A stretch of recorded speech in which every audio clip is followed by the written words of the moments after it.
What's up, y'all? William Kirk here at Reverb, and today we have the synth sounds of This Must Be the Place by the Talking Heads on their album Speaking in Tongues.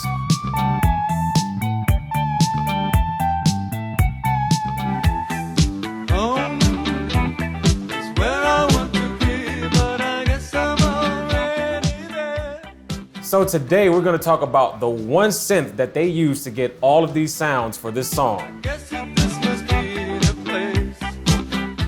So what is the keyboard, you say? Well, it would be the Prophet 5. However, we're using the Prophet 6 because it's the same great keyboard in the newer package. So let us get into it, starting with the bass line.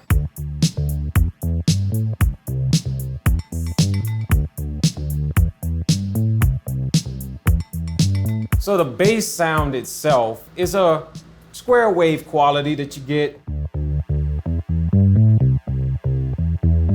It's also very direct. There's absolutely no decay on it, and what you play is what you get. And the bass line itself, in some ways for me, is reminiscent to the influence of South African music. It has that ostinato pattern, so you need that quality to drive it, keep it grooving, and that's what makes a song really groove. It just grooves, you know what I mean? Ha.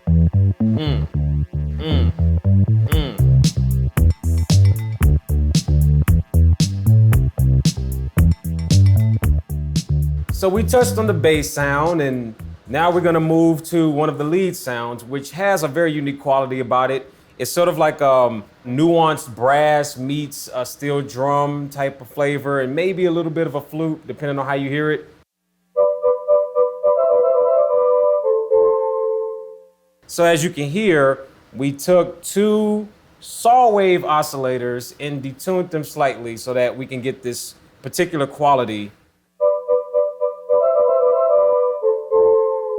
Another point about this particular song is that it does use the pitch bend a lot, particularly with the lead sounds. It's so subtle, but it's so necessary. And what we're doing is taking the pitch bend, and as I'm getting to my point of pitch bendicity, I bend downwardly.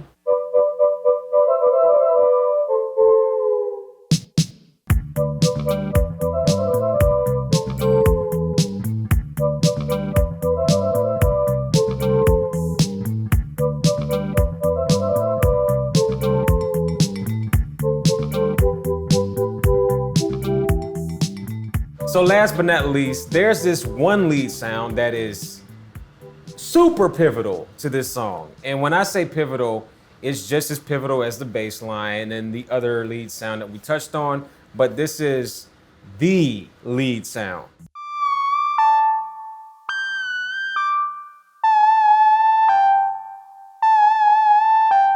It's a two oscillator saw wave sound that sounds very much like a trumpet or some sort of imaginative lead sound. But there's also a little touch of reverb on it as well, just to give it a little body, a little character.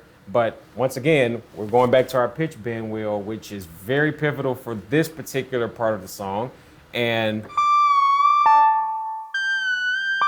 the cool thing about the pitch bend is that you can adjust the range. So right now I have it set at 1, just as an experiment. We have this pitch wheel range button, which you push down, and then you can go to your display over here in the middle. Let's just see what happens when we set it to 7.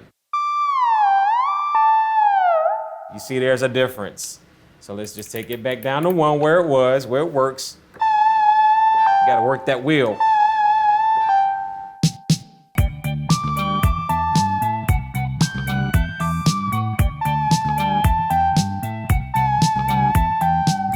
So now we're gonna put all of these things together with the help of our trusty Ableton backing session, which you can download at Reverb.